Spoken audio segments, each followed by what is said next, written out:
Hola a todos, mi nombre es Karel Velázquez. Bienvenidos a una nueva edición de Global Informa. Espero que todos se encuentren bien en casa. Agradecemos a Radio Miraflores La Auténtica por el espacio también. En esta nueva edición, en este nuevo programa, queremos nuevamente hablar de qué es lo que está reflejando Keiko Fujimori y Pedro Castillo de la sociedad. Para esto tenemos como invitado a dos especialistas de dos disciplinas diferentes, a Jerjes Loaiza, sociólogo, y también a Francisco Tateichi, antropólogo. Y con ambos, nuevamente trataremos de indagar qué es lo que están reflejando estos dos candidatos controversiales de la sociedad peruana. En nuestro segundo bloque, para empresarios, hablaremos de la SUNAT, nuevos trámites virtuales, nuevas medidas. En esta ocasión tendremos como invitado a Walter Crespo, quien es especialista en banca y finanzas y consultor en Global Innovation Consulting. Y en nuestra última secuencia destinada para el bienestar mental y emocional de las personas, tenemos como invitada desde Praga, República Checa, a la doctora Adriana Rúa, quien es especialista en medicina integrativa, y hablaremos de la obesidad en tiempos de pandemia. Entonces esperamos que el contenido del programa y los entrevistados sea todos de gran utilidad. Esto es Global Informa, información reveladora, veraz y consciente.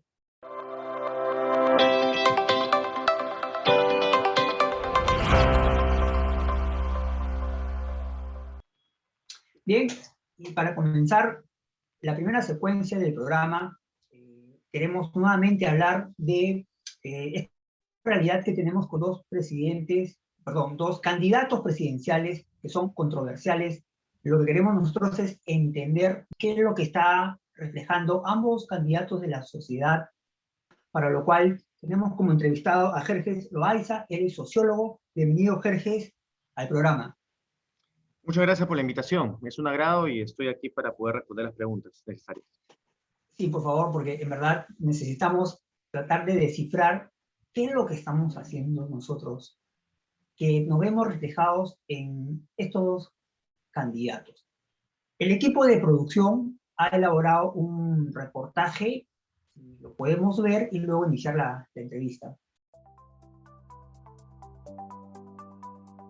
A tan solo una semana para el 6 de junio, Perú llevará a cabo una segunda vuelta electoral entre los candidatos Keiko Fujimori del Partido Fuerza Popular y Pedro Castillo de Perú Libre. El resultado dejó sorprendido a muchas personas cuando vieron a estos dos candidatos llegar a los primeros puestos. Ambos representan tendencias radicalmente opuestas. Por un lado, Castillo representa a la izquierda y Fujimori a la derecha, por lo que, ¿cómo llegamos a este escenario? El país ha estado sumergido en una crisis política en los últimos 4 años. Recordemos que el escándalo de Odebrecht fue un detonante y un golpe para el desprestigio de la clase política peruana. Sumada a la pandemia del coronavirus, Perú está sufriendo una crisis sanitaria y política, por lo que el resultado de las elecciones en la primera vuelta se puede interpretar como un castigo por parte de la ciudadanía a los políticos.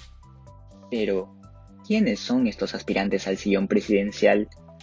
Por un lado tenemos a Pedro Castillo, profesor de primaria y sindicalista rural que se llevó todas las miradas el día de las elecciones por ir a votar a caballo en su natal Chota, a solo 1000 kilómetros de Lima.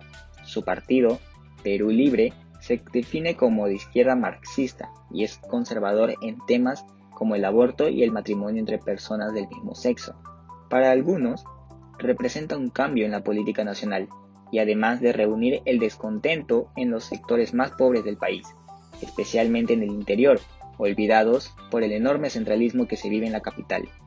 Del otro lado está Keiko Fujimori, conocida política peruana e hija del expresidente Alberto Fujimori, que intenta por tercera vez ganar estas elecciones.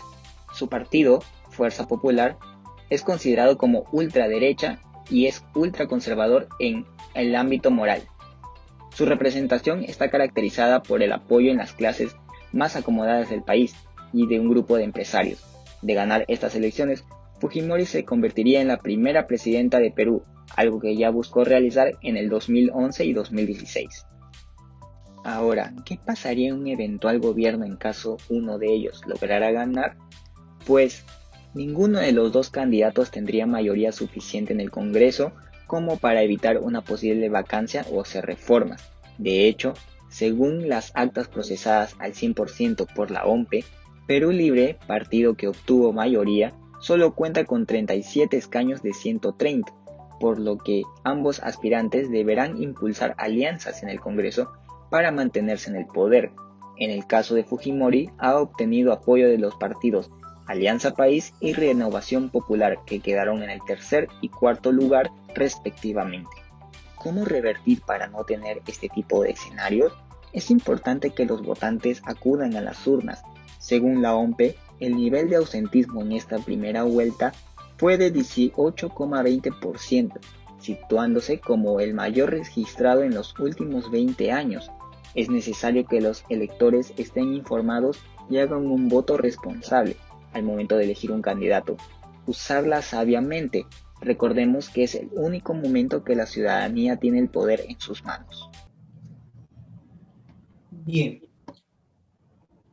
Luego de haber visto el reportaje, pues, Jerjes, como había hecho en la introducción, había comentado, queremos nosotros en este programa entender cuál es la causa raíz que origina que tengamos estos candidatos que es más allá de elegir al mal menor. O sea, es algo penoso ver los trapitos sucios de ambos candidatos. Perú Libre con un fundador que es Cerrón, que ha sido sentenciado, Fujimorismo, igualmente con, digamos, hacedor, que es Alberto Fujimori, también está siendo sentenciado. Entonces vemos dos ideologías extremistas y pues queremos saber qué reflejan ambos de la sociedad, porque ellos no aparecieron por magia, la sociedad los puso ahí. ¿Qué estamos nosotros manifestando? En el caso de Keiko, ¿qué es lo que refleja Keiko Fujimori de la sociedad? A ver, en el caso de Keiko representa obviamente una visión sumamente conservadora. El Perú históricamente es un país conservador. Desde el momento de su fundación hubo una resistencia inclusive a poder independizarse. Tuvieron que existir una serie de corrientes libertadoras del norte y del sur para generar esta independización. El país, una vez ya independizado, tuvo una serie de caudillos que no permitió que se desarrolle una democracia.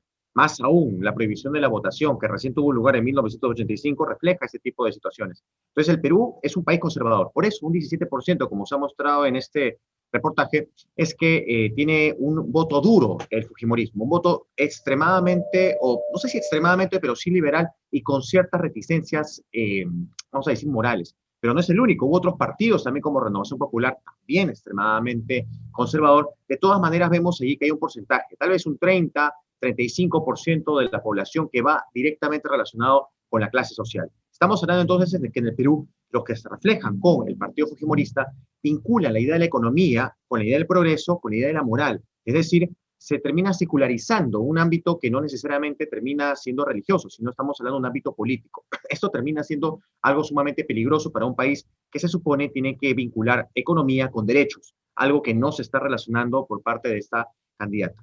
En el caso del otro candidato, me estoy refiriendo al caso de Perú Libre, ahí tenemos otra consideración distinta. Tenemos una gran cantidad de población, acaso estamos hablando del 50% o más. Recordemos que muchas personas terminan votando por otro partido por miedo y por temor debido a toda la programación y el marketing del terror y del miedo que hubo, ¿no? Que más allá del debate, que si eso no es cierto, se basó en insultos y en estigmas. Lo cierto es que esta población termina representando a la población que fue engañada con los candidatos anteriores, que prometieron cosas y no cumplieron. Me refiero a Toledo, me refiero a Ollanta, me refiero a Alan García, me refiero a PPK.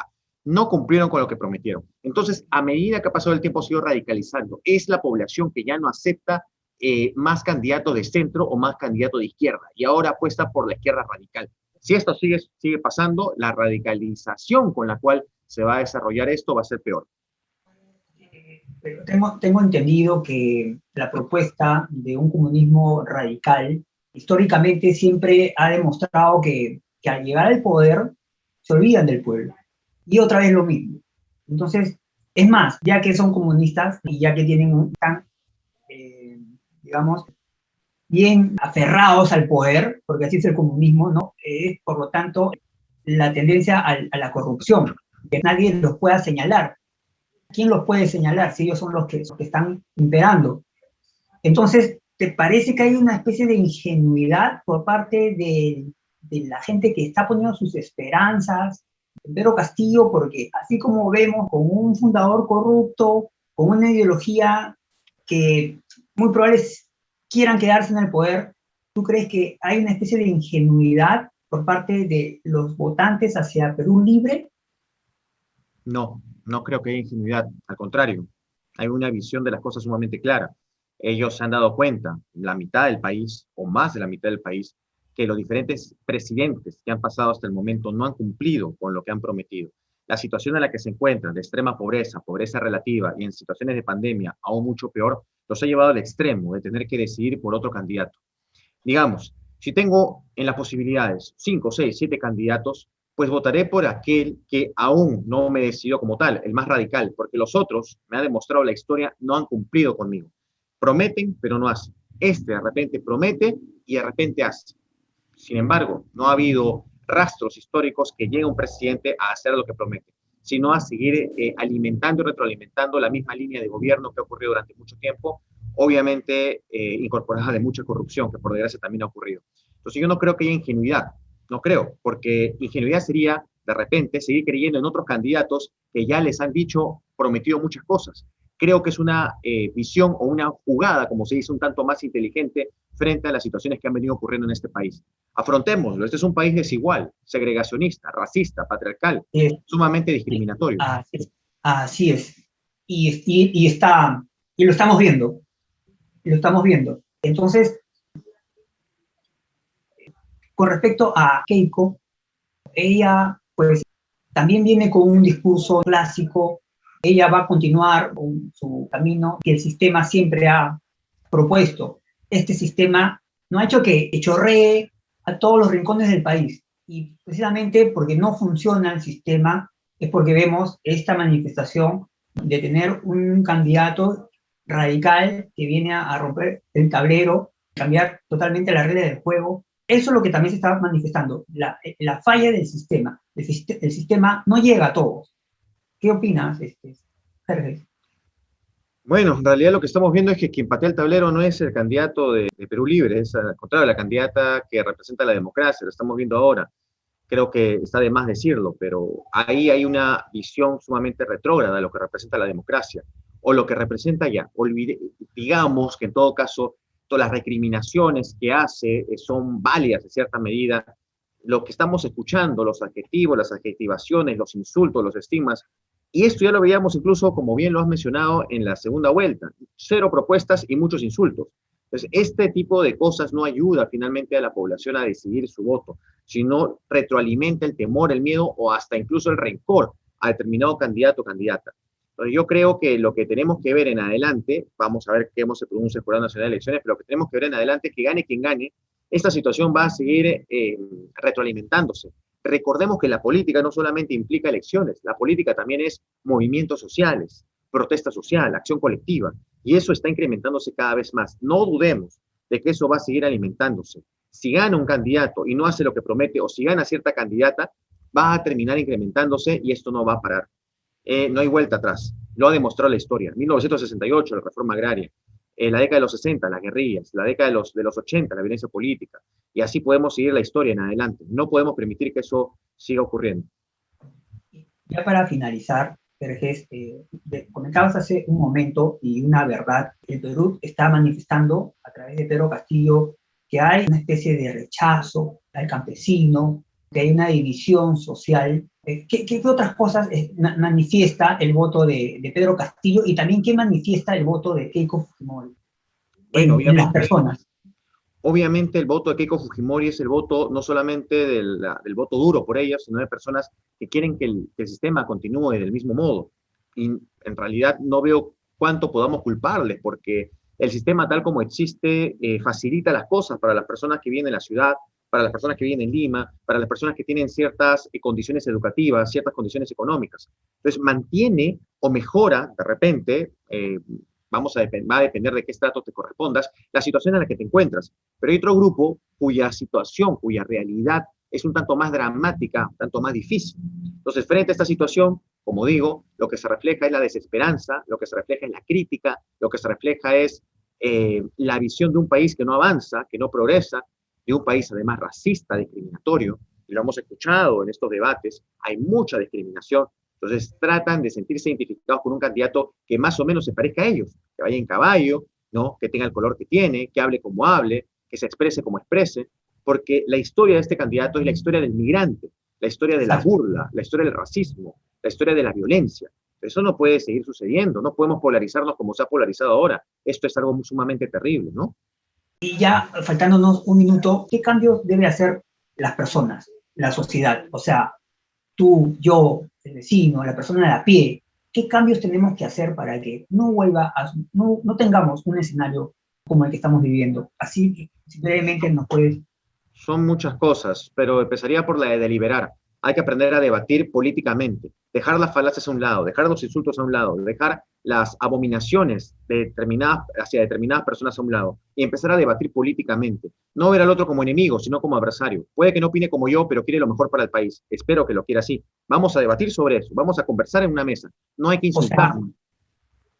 Perdón, todos los ciudadanos debemos de entrar un poquito al mundo de la política.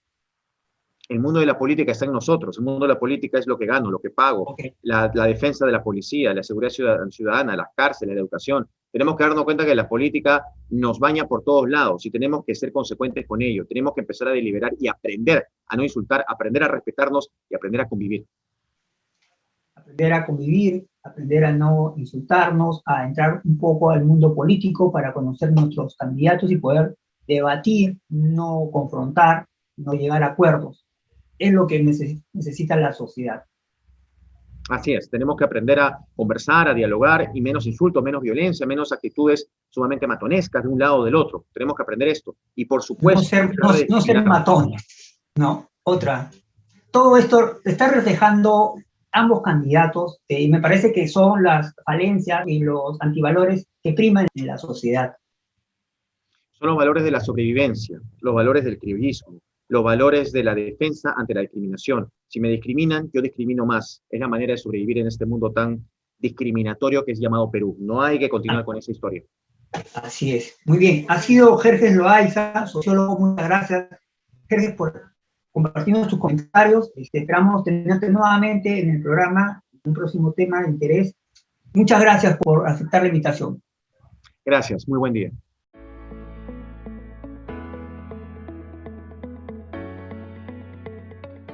Y bien, continuando con el primer bloque y hablando de lo que refleja Pedro Castillo y Keiko Fujimori en estas elecciones, tenemos como invitado a continuación a Francisco Tekeishi. Él es antropólogo. Bienvenido, Francisco. Gracias por aceptar la invitación. Este primer bloque traído a invitados para poder entender, ¿no? Desgranar y desmenuzar qué es lo que está reflejando Pedro Castillo y Keiko Fujimori en la sociedad. Bien, yo creo que tendríamos que empezar por dos puntos. El primero sería el entender a las elecciones como un momento político, es decir, algo que va a acabar, que ha empezado hace unos meses y va a acabar.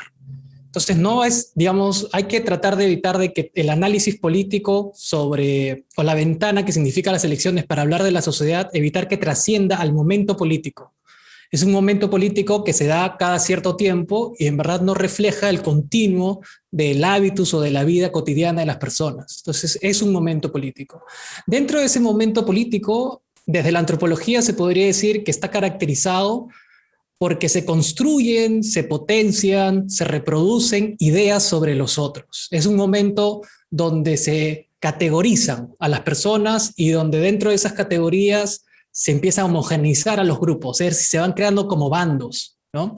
Y justamente estas ideas que se crean, estas categorías, se construyen a partir de otras que ya han sido históricamente construidas, como las de quiénes son los indígenas, quiénes son los migrantes, quién es la clase media, quién es la clase alta, el sur andino, ¿no? Entonces, es un momento donde se van creando estas cosas, es decir, es un momento donde se decide en realidad quién eres y quién es el otro a partir de las preferencias electorales.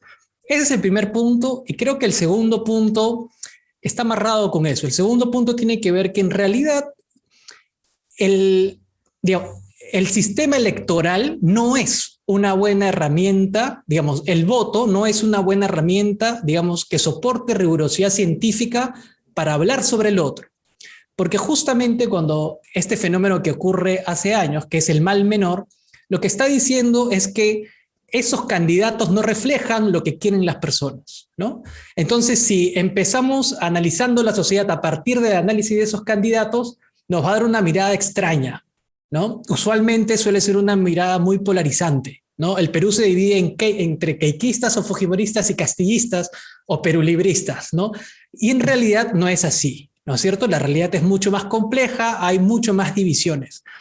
Además, va a terminar, ¿no? Es solo un momento y esto va a terminar. Así que creo que hay que tener en cuenta primero esas dos cosas y desde ahí partir con humildad y decir, ok, sabiendo estos sesgos, ¿no? De qué significa votar, ¿qué podemos hablar de la política en el Perú o de la sociedad peruana? Y yo creo que hay que tener humildad en el sentido de que el análisis no trascienda. Por ejemplo, el tema del diálogo que parece ser algo evidente, nos falta conversar, ¿no es cierto? Nos falta encontrar aquellas estrategias para hacer puentes en vez que destruirlos.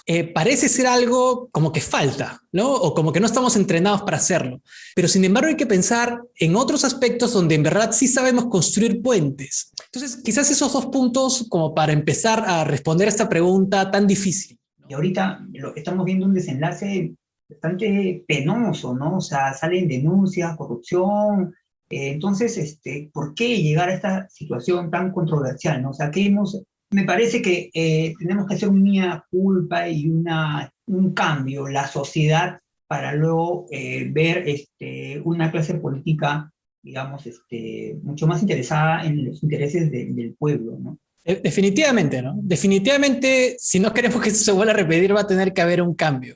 No hay que ser injustos. De hecho, Keiko y Castillo tienen características que han sido avaladas por la población, ¿no? Digamos, no han sido las características que la población originalmente hubiese querido, pero igual ha avalado, ¿no? Por ejemplo, Castillo ha respondido a la pregunta de ¿quién quiero que sea mi presidente? ¿No? Un tema, no qué quiero que haga, ¿no? Ha respondido a quién quiero que sea, cómo debe de verse, ¿no? ¿De dónde debe de salir? ¿A quién debe representar? ¿A quién se debe de parecer? ¿No? Mientras que Keiko ha respondido, digamos, sus características han respondido óptimamente a un grupo importante del electorado al qué vas a hacer o qué no vas a hacer. Entonces, las miradas son distintas hacia ambos candidatos y han respondido a ellos a partir de lo que tienen. Pero por otro lado, ya, digamos, mirando un futuro, ¿qué podríamos mejorar? Definitivamente la política está manchada por, digamos, esta falta de estrategia por dialogar, ¿no? Entonces, en el ámbito macro, digamos, en el ámbito de los medios de comunicación, se ven constantes riñas, peleas, desacuerdos, ¿no? Es más, se aplaude cuando alguien desde un bando parece que aplasta al otro, ¿no? Entonces hay una mesa de diálogo y la gente en las redes dice, esta persona le ganó a la otra, ¿no? No hay una tendencia a ponernos en el medio, ¿no? A decir, esto es lo bueno de esto es lo bueno de esto es lo malo de ambos, ¿no? Más bien es, esta persona le ganó, no hay empates, ¿no? Siempre hay, alguien debe de ganar por goleada y eso se celebra, ¿no? Entonces, eso por un lado, cuando digo que mancha la política, digo a que genera que desmotivación por ingresar a esa política, ¿no? La política de los medios, la política macro, digamos, es una política que asusta. Nadie quiere, digamos que, alguien debe estar muy seguro de lo que quiere para ir a hablar sobre eso en esos contextos, porque sabe que lo van a atacar, ¿no? Entonces, por ese lado, pues no hay mucha empatía, por así decirlo, al momento de dialogar en esa política. Sin embargo, hay otra política que creo que es la fundamental y la que se debe nutrir, que es la política del barrio, es la política con la junta de propietarios de tu edificio, es la política sobre las mini organizaciones que puedes hacer desde cualquier grupo, desde tu grupo de estudiantes, de algún tipo de grupo de profesores, desde periodistas, etcétera, que es una política a nivel micro que parte de agendas muy particulares, pero que demanda un ejercicio de diálogo, de consenso. Y creo que es desde ese núcleo, digamos, de la sociedad civil, de donde debe de partir, donde se debe generar los nuevos partidos políticos o renovar los que están ahora, ¿no? y digamos que esos grupos menores, que puede ser en la vecindad, puede ser en la parroquia, puede ser en el trabajo, en los amigos, en una asociación, digamos, tengan que hacer un cambio, o estamos viendo en el Estado, en el gobierno, exactamente lo mismo, solo que la atención está en el gobierno, pero si las cámaras la ponen, si los medios lo ponen en un vecindario, vemos exactamente que el tesorero se robó la plata, que el Claro. vecino no estaciona su carro donde quiere, otro hace la bulla, que le da la gana. O sea, eso que ocurre a nivel personal en nuestra vida diaria es una manifestación que estamos viendo en el gobierno. Definitivamente hay una relación, ¿no? Definitivamente hay una relación.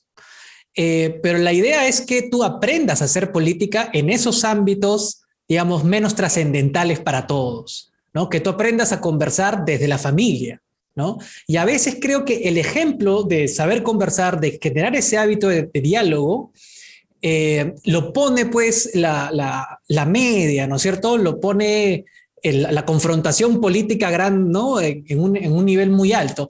Y creo que justamente acá hay algo que es necesario que se empiece a esparcir, digamos, en el hábitus cotidiano de la discusión, digamos, a un nivel mucho más micro, que es el aceptar las diferencias, pero no en búsqueda de una homogeneización, sino aceptar la diferencia en tanto diferente, ¿no? Creo que ese es un aspecto básico, y eso parte por no tratar de, a ver, que el objetivo final no sea generar una unidad, ¿ok? O una homogeneización, o pertenecer todos a la misma categoría, ¿no? Eso es falso. Yo creo que más bien deberíamos de tender a reconocer y negociar nuestras diferencias, negociar dentro de estas diferencias. Es decir, no se le Aprender a puede pedir un convivir, castigo. Sí, aprender a convivir, pero tolerancia. no, sí, pero no es más o menos como tolerancia, ¿no? Es aceptar que el otro piensa diferente a mí y yo no voy a cambiar al otro. Y Claro. digamos, en la tensión llegar a un punto de acuerdo, pero no hay necesidad de, por ejemplo, identificarme con el otro. No hay una necesidad de generar esa unidad, digamos, fraterna. Para eso están los canales políticos, para eso están las discusiones en el Congreso, para eso está el diálogo. Y no hay necesidad de ser amigo del otro, eso es lo que voy. Pero sí hay necesidad en, digamos, construir buenos canales de comunicación formal donde negociemos aquellas cosas que son válidas, ¿no? Digamos, que nosotros reconocemos legítimas y válidas. Perfecto, perfecto. Bien, bien, ha sido Francisco Tateichi, antropólogo, quien nos ha dado desde su disciplina, nos ha dado su punto de vista muy interesante. Gracias, Francisco, por haber compartido con nosotros tus opiniones. Espero que les resulte interesante. Es un momento político que se da cada cierto tiempo y en verdad no refleja el continuo del hábitus o de la vida cotidiana de las personas. Perfecto, perfecto. Bien, bien, ha sido Francisco Tateichi, antropólogo, quien nos ha dado desde su disciplina, nos ha dado su punto de vista muy interesante. Gracias, Francisco, por haber compartido con nosotros tus opiniones. Gracias, Francisco, por aceptar la invitación. No, a ustedes, espero que les resulte interesante. Saludos. De todas maneras, muchas gracias.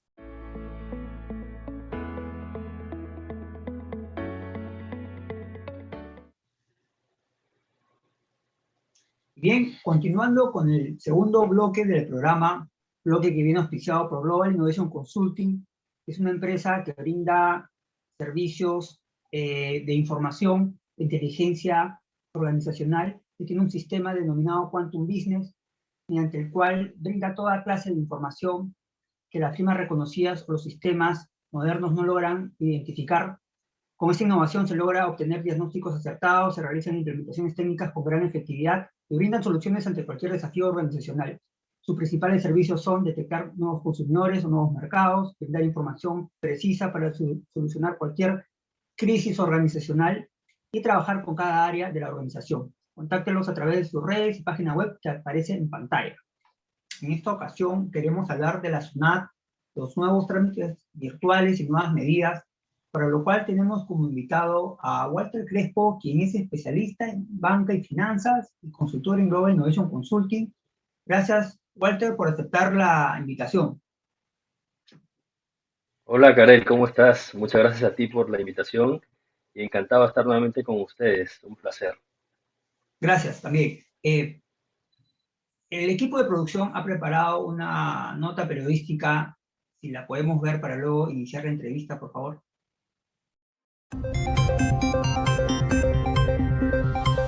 La pandemia ha demostrado que la crisis económica se ha apoderado no solo de la empresa pequeña, sino también de la mediana y la gran escala, haciendo que estas últimas estén en la necesidad de rebajar costos de mano de obra.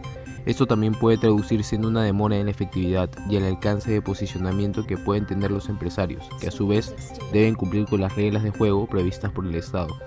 Sunat no ha sido esquiva a esto, ya que sabe que mientras menos producción o más cierre de negocios existan, será menos probable que las fechas de pago de impuestos puedan cumplirse de manera efectiva y respetando los calendarios propuestos con anterioridad.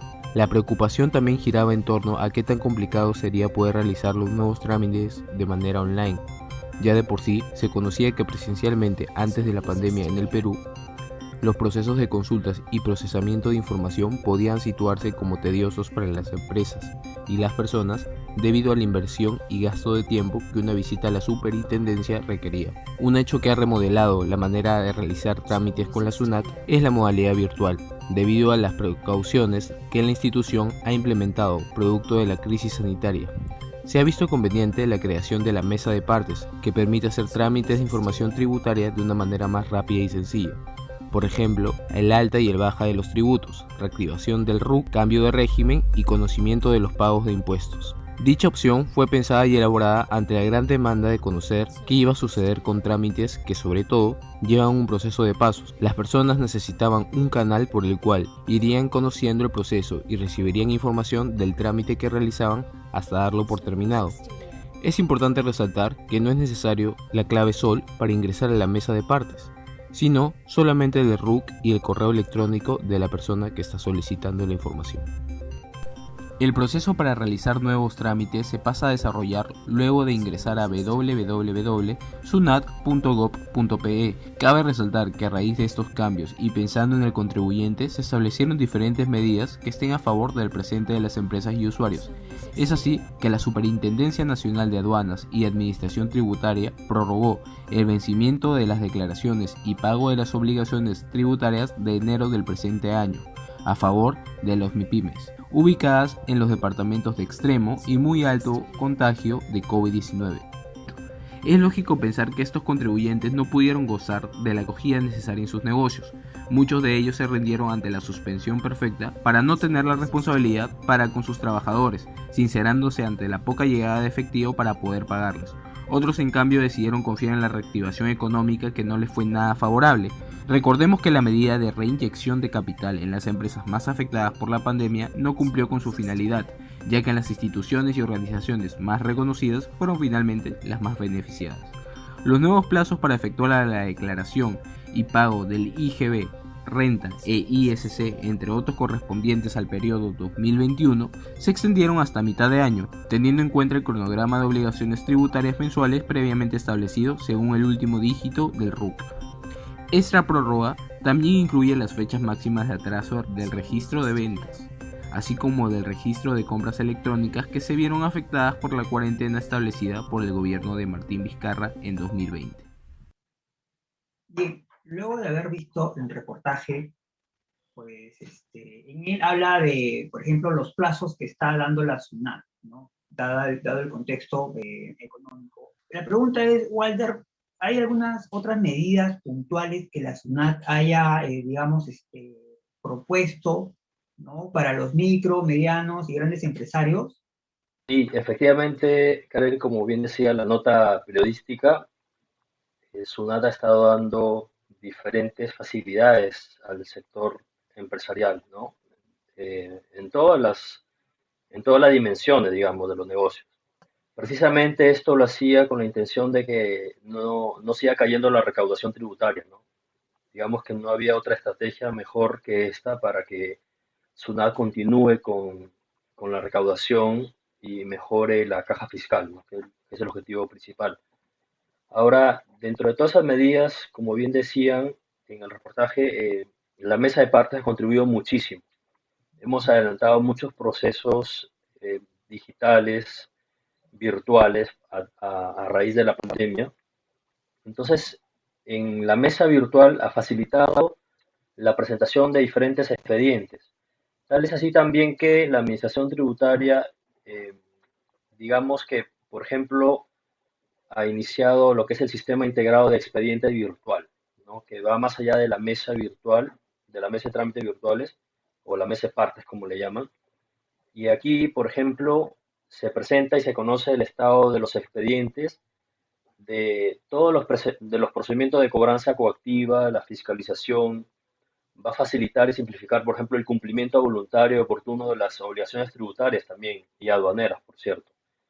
Además, en este sistema integral de expediente virtual, también permite, por ejemplo, presentar y hacer seguimiento de los escritos de reclamación, de los tributos internos, presentar argumentación sustentatoria que se pueden dar también a través de los anexos, responder notificaciones, constancias, requerimientos escritos y no solamente en horario de oficina como era antes, ¿no? Sino las 24 horas está disponible este sistema, ¿no? A través del expediente electrónico de reclamación. Por ejemplo, esta es una medida que ayuda muchísimo para poder avanzar en toda la tramitología que las pequeñas, micro, medianas y grandes empresas necesitan hacer ante la administración tributaria sin necesidad de ir de manera presencial y sin necesidad también de cumplir con un horario, ¿no? Además, ya también el año pasado hizo una medida favorable, por ejemplo, la tasa de interés moratoria la bajó la tasa de interés moratoria a partir del 1 de abril de 2020, la bajó al 1% para lo que son obligaciones en moneda nacional y 0,5% en moneda extranjera. Lo mismo para el interés de devolución, que en moneda nacional es 0,42 y en moneda extranjera es el 0,25.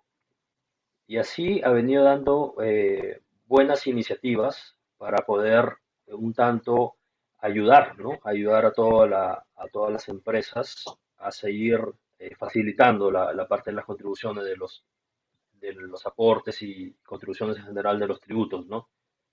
Sí. Y las medidas, digamos, han ido mejorando, por ejemplo, han ido mejorando del 2020 al 2021 o siguen siendo las mismas.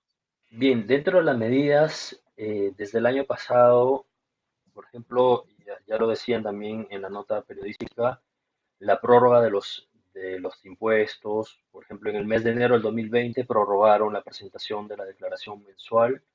Este año han hecho lo mismo. En enero del 2021 también han prorrogado la presentación. Eh, Respecto a la declaración jurada anual del impuesto a la renta, también ha habido facilidades. Luego han seguido postergando la presentación de la declaración en marzo, por ejemplo, y una serie de mecanismos que están ayudando a flexibilizar en cierta manera la liquidez de los negocios, ¿no? Porque hay muchos negocios que de lo poco que facturaban, lamentablemente no podían cobrar, ¿no? Y no han cobrado, han caído en morosidad a las empresas e igual tenían que pagar los impuestos, ¿no? Si bien es cierto, no cobraban, pero ya se había generado la obligación del IGB.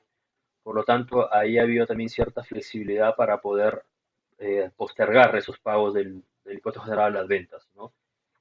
Y Y también otra medida fue la plataforma única de pagos de deudas tributarias y aduaneras, por ejemplo, también que se implementó para los que realizan comercio exterior. Justamente a raíz de la pandemia se generaron muchos emprendimientos de comercio exterior, ¿no? También ha habido facilidades por ahí.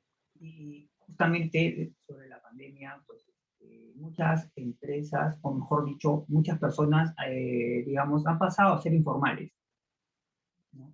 Entonces, la pregunta es si la SUNAT está haciendo alguna especie de incentivo que pueda las empresas regresar a la formalidad o ser formales, ¿no? Por ejemplo, los programas que lanza el gobierno es para formales, ¿no? Y eso puede ser un Exacto. motivador para que sus negocios sean, pues, estén en el mercado, ¿no? Formalmente. ¿Qué incentivos está realizando la SUNAT al respecto? Sí, mira, respecto a este tema, yo creo que ahí sí ha habido una debilidad, ¿no? Digamos que se han concentrado más en la recaudación de lo actual, de la base actual, un poco para De no dar perderla, ¿no? facilidades en la recaudación. Exacto. Más que todo se han enfocado por ahí, ¿no? por ejemplo, facilidades para formalizar, no se han dado muchas medidas al respecto. Es el momento, por supuesto, de aprovechar más bien para incluir a esa gran base de contribuyentes informales, porque más bien ha aumentado la informalidad, ¿no? Por el propósito a raíz de la pandemia, digamos que esto se ha visto bastante impactado, ¿no? En las familias, en los emprendimientos, en las medianas empresas. Claro, y ahora que mencionabas, la SUNAT se ha enfocado a rescatar a las empresas que se han visto, digamos, golpeadas, ¿no? Financieramente, ¿no? Los bolsillos de la empresa se han reducido y lo que ha hecho la SUNAT, pues, es, digamos, dar medidas para plazos, ¿no? Intereses moratorios. ¿Cuáles serían tus recomendaciones finales para aquellos que se mantienen en el mercado, ¿no? Y puedan continuar pagando sus impuestos, continuar facturando, ¿no? En la medida que se pueda y pagar sus impuestos también, ¿cuáles serían tus recomendaciones finales para que uno se mantenga al día con, Claro, ¿no? Que ahora te está dando bastantes ventajas, ¿no? sí, sí, por supuesto. Efectivamente, bueno, mi recomendación es, digamos, aprovechar el momento para progresivamente ir formalizándose aquellos negocios que todavía no han decidido, todavía no quieren dar ese paso importante porque esto le va a traer ventajas en realidad, ¿no?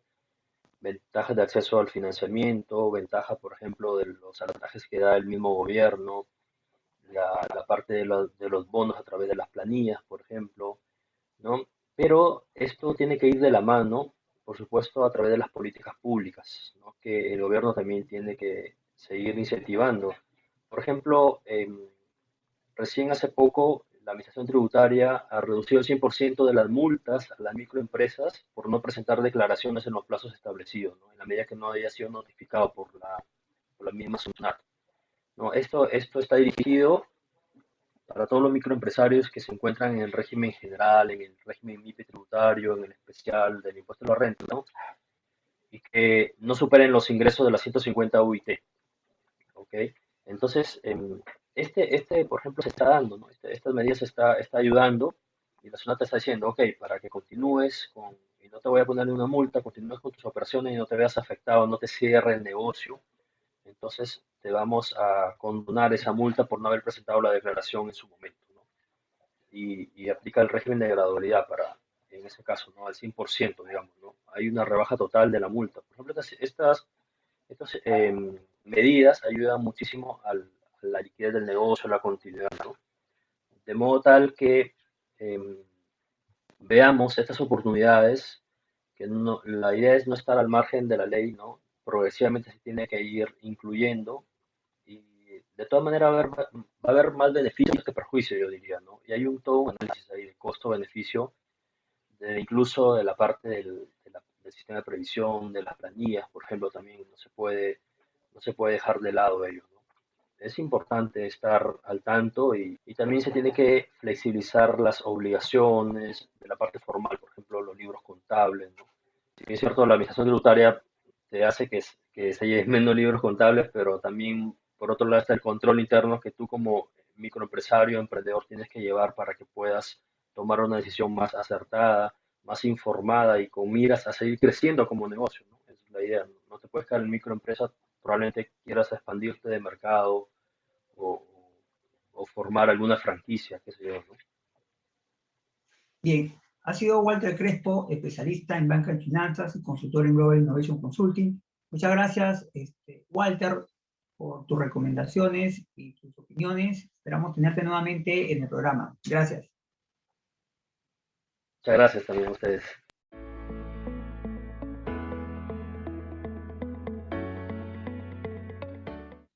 Y bien, para finalizar el programa, en esta última secuencia que viene auspiciada por Global Holistic Treatment, es una empresa que brinda el más diverso y completo portafolio de servicios para el bienestar emocional, mental, físico y espiritual de las personas de cualquier edad y de cualquier espacio geográfico. Cuenta con expertos terapeutas internacionales, ofreciendo desde los servicios terapéuticos más convencionales hasta los más alternativos, todo por videoconferencia y de manera digitalizada. contáctelos a través de sus redes que aparecen en pantalla. Como les decía, en esta sección del programa hablaremos en esta ocasión de la obesidad en tiempos de pandemia, para lo cual tenemos como invitada a la doctora Adriana Rúa, quien es especialista en medicina integrativa. Bienvenida, doctora Rúa, gracias por su participación. No, gracias a ti, Karel, por esta oportunidad de poder educar y compartir mi conocimiento. Primero, quisiéramos saber, ¿no? Si nos puedes comentar, ¿qué es la medicina integrativa? Bueno, la medicina integrativa justamente tiene este nombre integración integrativa porque integra la medicina convencional con terapias alternativas, tomando lo mejor de cada una. En medicina convencional usamos algunos acercamientos, por ejemplo, diagnosticación, el diagnóstico que hacemos con algunos exámenes de laboratorio, imagenología, el examen físico convencional, también en algunas ocasiones usar medicamentos convencionales cuando son necesarios, pero tratando de darle más espacio a las terapias alternativas para disminuir los efectos secundarios de los medicamentos convencionales y también para dar un enfoque más holístico al paciente, haciendo una visión no solamente desde el punto de vista físico, sino también abordando aspectos mentales, psicológicos, espirituales y también de hábitos de vida en el paciente. Entonces hacemos como un abordaje mucho más amplio y también obviamente el contexto sociocultural y ambiental de cada paciente. Yendo ya al tema sobre la obesidad en tiempos de pandemia, ahora las personas realizan menos actividad física que antes, ya que existe temor a salir a las calles, ir a un gimnasio, ¿no? Y estar en público y te puedas contagiar. Y por lo tanto está teniendo un estilo de vida más sedentario. Y como consecuencia, el aumento de la grasa corporal, la obesidad. Entonces, ¿qué podemos hacer las personas que estamos más teniendo un estilo de vida más sedentario? ¿Cómo podemos nosotros cuidar nuestra dieta, ¿no? Bueno, en primer lugar, es muy importante considerar que la reducción de peso es algo que va a favorecer a nuestro organismo en muchos niveles. Ahorita con el COVID hemos visto la asociación, la gran asociación que hay entre sobrepeso y obesidad y complicaciones y mortalidad por COVID. Y este es un escenario, o sea, un ejemplo de todo lo que puede haber como repercusiones asociado con obesidad y sobrepeso. No solamente aumenta el riesgo de mortalidad o de complicaciones por COVID, también hay otras enfermedades asociadas con obesidad y sobrepeso, como la diabetes, las enfermedades cardiovasculares, que son la primera causa de muerte en el mundo, enfermedades metabólicas, hipotiroidismo, enfermedades también a nivel crónico, que por ejemplo podemos encontrar algunas enfermedades asociadas con el dolor crónico que están empeoradas con el diagnóstico de obesidad. Entonces, primero, entendiendo esa importancia y sabiendo que al disminuir peso estamos cuidando nuestra salud ahora y en futuro, hay que partir de esta motivación, ¿cierto? Como de tener como esta idea semilla de que cuidar nuestra salud implica también regular nuestro peso y haciéndolo como con buenos hábitos de vida. Entonces tú mencionabas que sí, que durante la pandemia muchas personas han estado más en casa, tienen menos posibilidades de salir, de hacer ejercicio, pero afortunadamente ya hay muchas herramientas a través de Internet que podemos utilizar para hacer actividad física, incluso estando en una habitación. Hay muchos videos tutoriales, hay muchos profesionales como nosotros que estamos en este programa que ofrecemos servicios online y que permiten que el paciente pueda tener incluso un entrenador personal que en su propia casa le indique cómo hacer una actividad física adecuada. En los pacientes con sobrepeso y obesidad es mucho mejor, es muy importante que tengan el acompañamiento de un profesional, de un médico como yo, que les pueda guiar con respecto al diagnóstico, a saber exactamente cuáles son las causas de su sobrepeso y obesidad y a dar un tratamiento personalizado con respecto a qué tipo de alimentación es más adecuada según la persona y qué tipo de actividad física también puede ser de más beneficio, porque cada paciente tiene características muy particulares que indican que de pronto un tipo de alimentación sea más adecuada que otra. Así que hay algunas recomendaciones generales que posiblemente de eso hablaremos más adelante en la entrevista, pero lo ideal es tener una asesoría personalizada, tener un tratamiento personalizado y un seguimiento con un profesional a largo plazo, porque perder peso no se hace en un día, en una semana, en un mes. Es un proceso que toma tiempo, toma meses, incluso años, y es muy importante tener un acompañamiento profesional. Y con respecto justamente al proceso, ¿no?, de reducir el peso, ¿no?, de mejorar la dieta o cambiarla, el factor motivacional es determinante. Empezar una semana haciendo ejercicios, cambiando su hábito alimenticio, pero a la siguiente semana simplemente lo deja.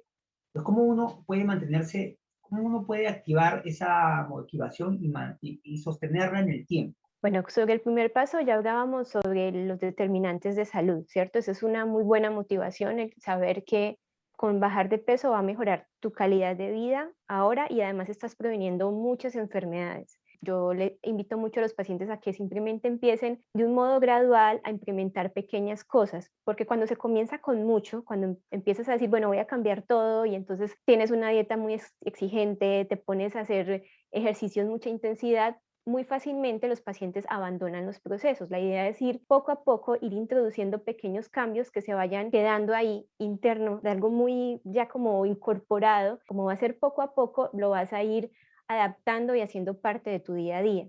Entonces, por ejemplo, decir, bueno, voy a comenzar a hacer 3 veces a la semana sesiones de 15 o 20 minutos de actividad física. Y vas viendo cómo esa forma de hacer ejercicio, implementando ese pequeño tiempo en tu semana, va a tener muchos resultados positivos en tu vida. Te vas a sentir con más energía, vas a sentir el cuerpo más liviano, va a mejorar la digestión, el metabolismo.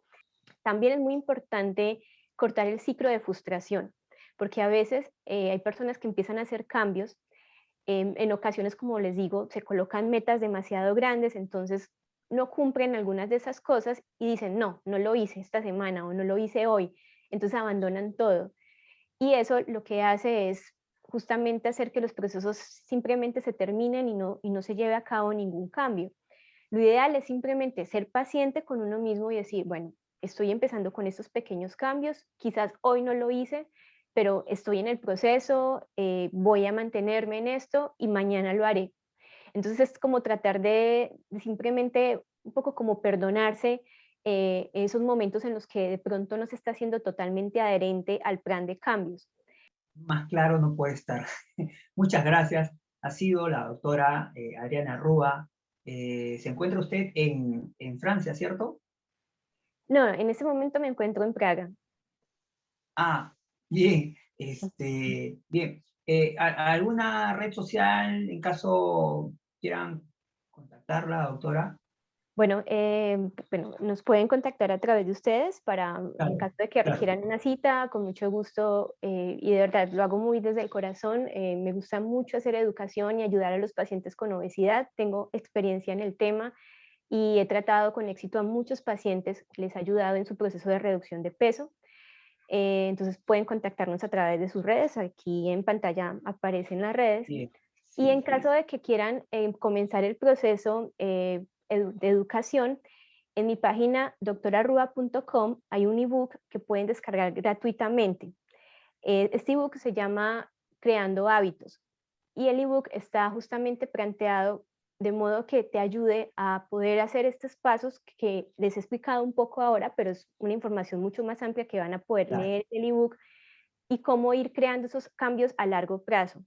Entre ellos, muy importante, y en el ebook está mencionado el tema de la salud mental, o sea, de cómo también estamos creando un hábito mental que nos permita mantener la calma, de mejorar el manejo de la ansiedad, de tener también una mejor relación con nuestro, digamos, punto de placer, con las cosas que nos generan satisfacción en la vida, mantener la motivación. Entonces hay ejercicios de meditación también para ello.